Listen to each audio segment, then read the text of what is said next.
Okay, hey guys. So, my name is Kavi, and I've been living in China for 6 years. And I do these videos to talk about some interesting topics about modern China.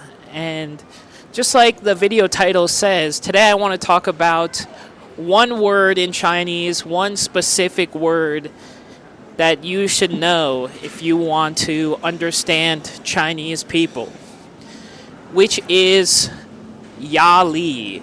Okay, yali. So, what does yali mean? Yali means pressure. Okay, so if you talk to any Chinese person, they will definitely bring up this word. And in terms of what they'll say 工作压力、学习压力、考试压力. And so, what do they mean by that?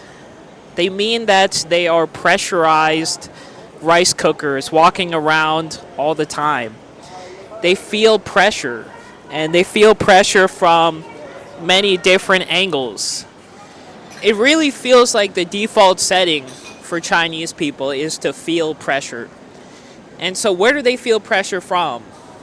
First of all, from their family, then from their job, their workplace. After that, if they have a family themselves, then their children. And it's a never-ending cycle for Chinese people to feel pressure to do better, to be better, to earn more, to understand more, to learn more, to take more tests, and get up to higher levels of society and status. And so everyone will always be talking about yali. Okay? Everyone has yali. Everyone has pressure in terms of living their life, just their normal life. So this is honestly how they feel all the time. And you might think I'm exaggerating. You might think, Chinese working conditions can't be that bad, But it seems like it really is in some situations. You see these Meituan delivery men walking around Olama. They have yali to deliver their packages. Deliver lunch, because it's lunchtime.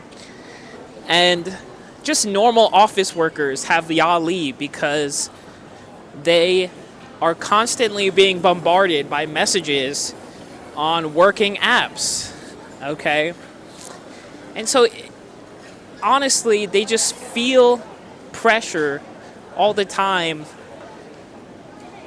But you have to ask yourself, where does it come from? In a sense, Chinese people are always trying to escape from the source of their yali, their pressure, And it's not easy because within the confines of a collaborative society, a group-oriented society, you can't really escape a social network, that you live in or are born in.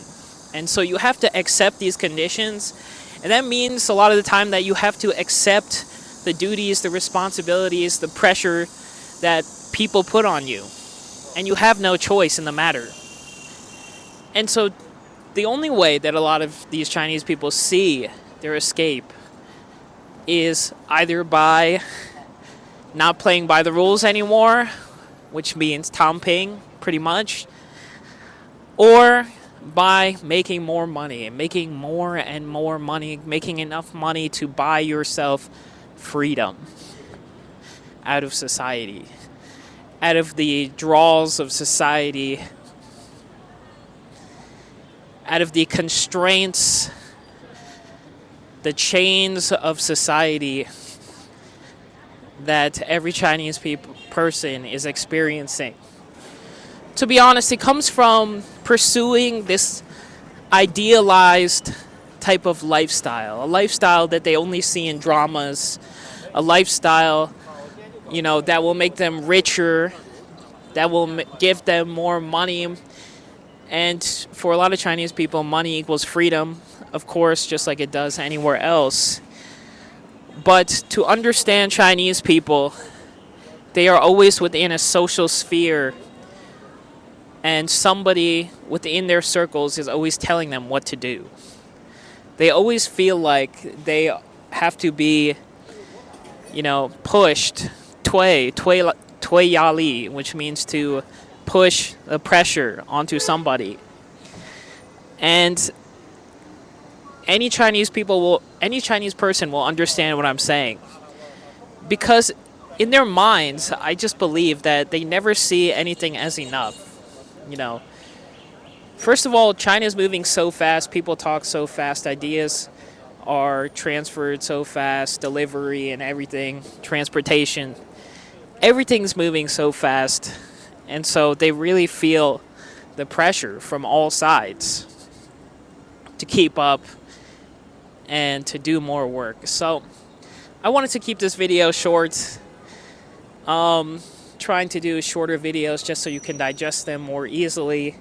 And hopefully I can do more talking head videos like this to sharing my ideas about living in China and my experiences with modern China. So, of course, if you like the video, if you like my honest opinions, if you like the information that I'm sharing with you, then of course subscribe to the channel, like the video, leave a comment about what you think. I'll definitely read that, and I will see you in the next video.